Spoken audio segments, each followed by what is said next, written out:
É, lembrando que a nossa feira, né, continua, né, tá de pé.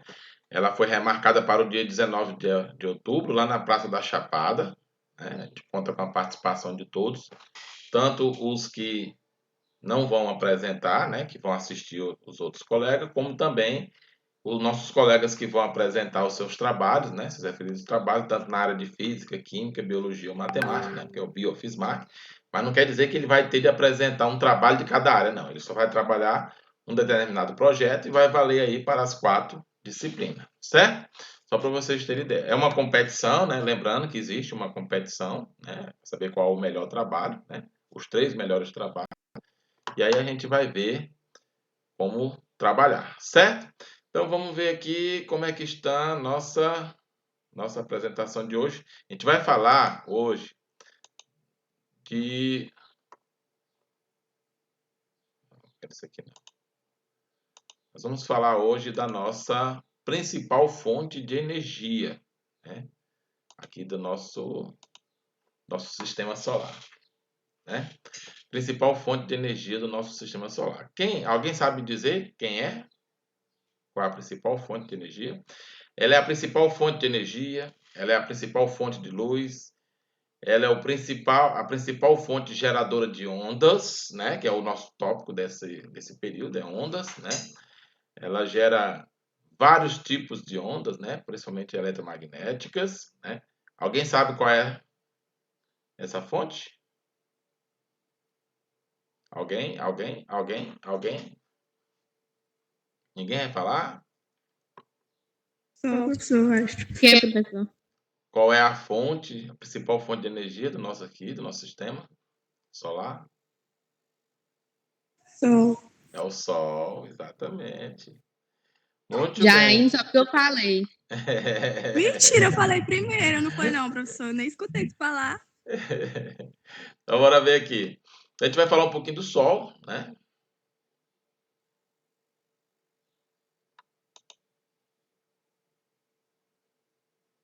Deixa eu aparecer aqui na tela. Beleza. Aí vocês me dizem aí se está aparecendo para vocês. Porque quando eu boto aqui na apresentação, eu não vejo a tela de vocês, viu, pessoal? Tá aparecendo aí para vocês? Tá. Ótimo. Tá. Então, tá aí nosso Sol, certo? Uma estrela de quinta grandeza, né? A gente imagina que deveria ser primeiro, né? Que é tão grande, tão luminosa. Mas nós temos estrelas aí no universo muito maiores e de grandes potências, né? Superiores ao Sol, certo? Só para vocês terem noção do que é que significa o nosso Sol, que é uma estrela, certo? Então, o Sol é a nossa estrela, né? O Sol ele produz luz, né? Ele é o responsável pela própria manutenção da vida, né? Ou até mesmo a própria criação da vida, né? É a estrela mais próxima de nós, né? Que é a melhor que nós conhecemos, estudamos com grande propriedade, é o Sol, né? Basicamente é uma enorme esfera de gás incandescente, cujo núcleo acontece uma geração de energia através de reações termonucleares, que é a famosa fusão nuclear, né? Então, a quantidade de hidrogênio gigantesca, produção de massa coronar, muita coisa acontece no núcleo do nosso Sol, certo? Embora o Sol não possua uma superfície sólida, esta camada de gás é chamada de superfície, pois devido à sua alta opacidade, né, bem compacta mesmo, não é possível observar as camadas inferiores, ou seja, a gente só tem uma análise, né, uma conjectura, né, que a gente se imagina como é dentro, mas a gente não consegue atravessar. Então a gente chama de superfície essa parte visual, né, das observações que são feitas. Então, algumas das características, né, do Sol, sua massa, seu raio, a sua distância, né, em relação à Terra, temperatura da superfície, né, a temperatura que nós imaginamos do seu núcleo, né, que é perceptível, fazemos análise, né, estudo de medidas indiretas, então a gente tem aí o valor aí da temperatura do centro, Veja o quanto, ó, na superfície a gente tem um valor aqui de 5.785 Kelvin, que já é muito quente. E lá o núcleo, né, a previsão aí é de 15 milhões de Kelvin, gente. Então é uma coisa aí surreal em termos de valor de temperatura, certo? Então, a luminosidade, né, que ela emana, isso aí é perceptível e é medível, né? Tá aí em watts e em ergs por segundo, né, que é a unidade de potência, né, da questão da luminosidade. Composição química, né, basicamente hidrogênio, hélio, oxigênio e carbono. Então, o básico é o hidrogênio, certo? Então, o hidrogênio é o básico aí do Sol. Então, nós temos aí uma bola de hidrogênio, por assim dizer, certo? Então, a estrutura do Sol é mais ou menos essa, né? Nós temos aí as chamadas coroas, né? Cronosfera, fosfosfera, né?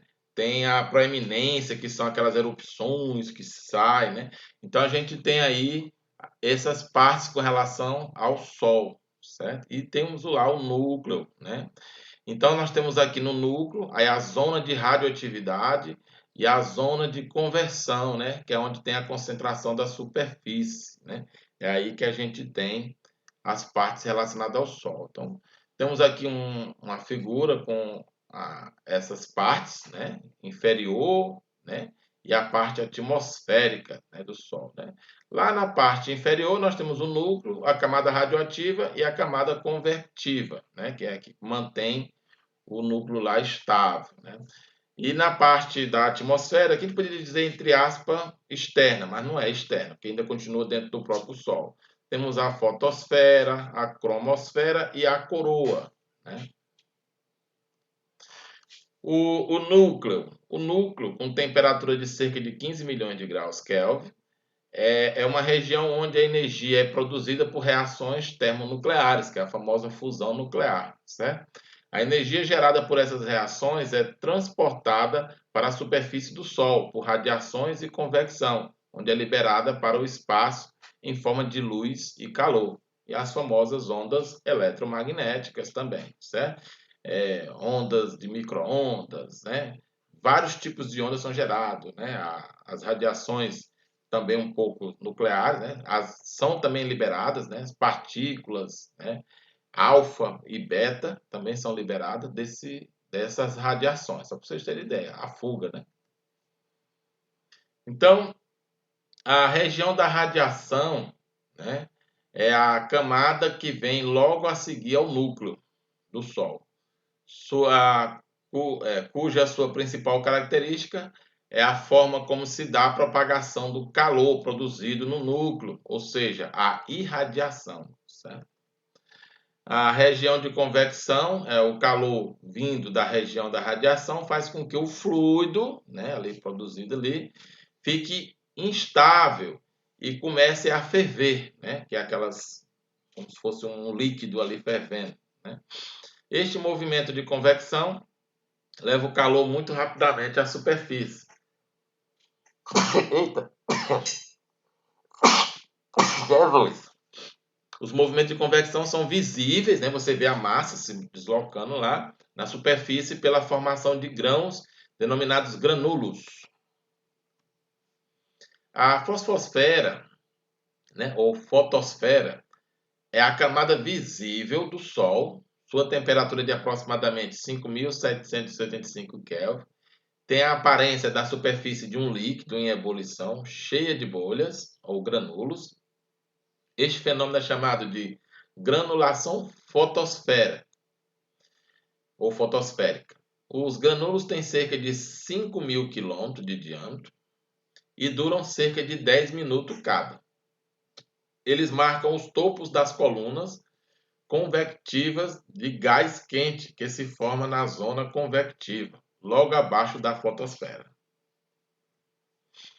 Nestas colunas, o gás quente das camadas inferiores sobe e deposita energia térmica nas camadas superiores. Ao perder o calor, aumenta a densidade e desce para as camadas mais inferiores novamente, ou seja, vai, dá uma esfriada e volta, certo? As regiões escuras entre os grânulos são regiões onde o gás mais frio, entre aspas, né? É só a diferença de temperatura, né? E mar denso está para baixo, ou seja, ele inverte para ser aquecido novamente para voltar à superfície. Para vocês terem ideia. Então, aí as famosas manchas solares, né? Os fenômenos fotosféricos mais notável é o das manchas solares.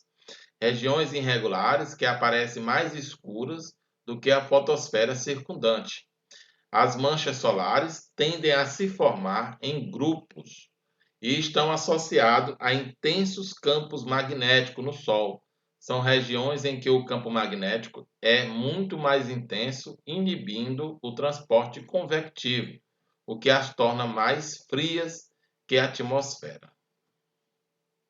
E aí nós temos uma imagem, né, cedida pela NASA, da superfície visível do Sol. Se você pudesse pegar uma luneta, que é bem complicado, tem que fazer todo um aparato para fazer essa observação. Jamais tente olhar diretamente para o Sol, porque você vai queimar sua visão. E usando a luneta, pior ainda, viu, pessoal?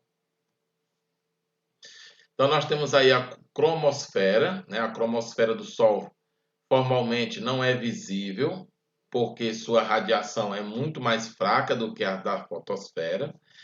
Ela pode ser observada, no entanto, durante um eclipse, né? Aí você tem a formação dela, você tem um eclipse onde a Lua entra na frente aí da radiação, aí você tem aí a cromosfera, né? Que é esse formato aí de luz expandida. A coroa, né? A coroa, né? Gradualmente se funde na coroa, a camada mais externa e mais rarefeita da atmosfera do Sol. A coroa também é melhor observada durante os eclipses, né? Tem aí o formato dela aí para você dar uma olhadinha aí com as fotos da NASA. Acho que chegou alguém aqui, deixa eu ver quem foi. Chegou bem tarde, né? Estamos quase terminando. Vamos voltar lá.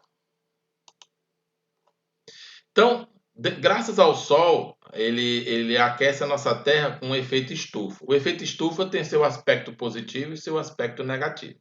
Basicamente, o efeito estufa é o quê? É o que mantém o calor vindo da radiação solar, né, durante a noite, por esse efeito estufa. O exagero é quando ele acumula calor demais e aí a Terra fica mais quente do que o necessário, né? Às vezes até pode prejudicar a própria vida. Mas o efeito estufa é algo que é necessário para que mantenha a vida no nosso planeta. Então, o efeito estufa é um fenômeno natural que mantém a Terra aquecida. Sem ele, a Terra teria temperaturas médias de 10 graus Celsius negativo, seria no período da noite. Da radiação que o planeta recebe do Sol, cerca de 35% vai ser refletido de novo para o espaço, ficando 65% retido no planeta para ser consumido no período que não esteja radiado pela luz solar. Entendeu como é que é, pessoal? Então tá aí uma ideia do efeito estufa, né? Os raios solares, o que sai, o que fica acumulado ali na própria atmosfera, na superfície do planeta, na parte acumulado também nas radiações também, do materiais sólidos também, né? Do solo. Então tudo isso aí é graças ao efeito estufa.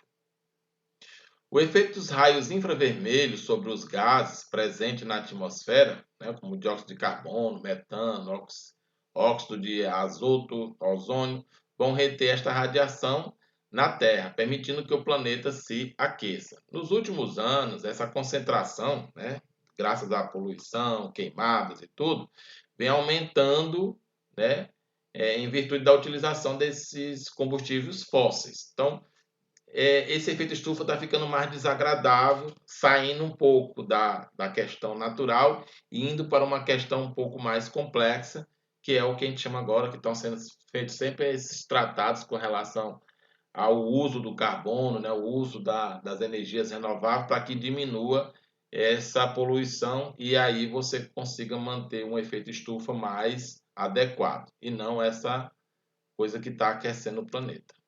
Então, esse efeito descontrolado faz com que o planeta venha ficando mais quente a cada ano, certo? E isso vai provocando, por exemplo, o derretimento das calotas polares, né? O que pode provocar, por exemplo, uma inundação planetária, né? E outros fatores também, secas em regiões que não era para ter seca, né? Há uma variação climática gigantesca graças a esses efeitos, né?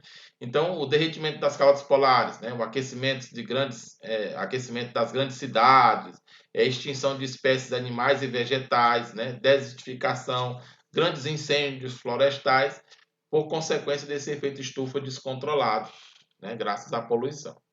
E aí nós temos aqui o famoso ciclo das estrelas, né? Então, por exemplo, o nosso Sol, né, que está bem aqui, ó, nesse amarelo, ele vai virar uma vermelha, certo? Que vai se expandir, é o que vai praticamente destruir o nosso planeta quando isso acontecer. Mas fique tranquilo que isso aí vai levar ainda 10 milhões de anos, né? E aí depois ela vira uma nebulosa ou uma anã branca, certo? E vai criar uma gravidade, um efeito de gravidade gigantesco, né? E aí você tem outros aspectos, né, das massas estelares, né, que vai se convertendo em outros tipos de sóis, né, de estrelas, né, até se desaparecer. Beleza? Então, basicamente é esse aí hoje. Só falar um pouquinho do nosso Sol e aí a gente encerra. Beleza?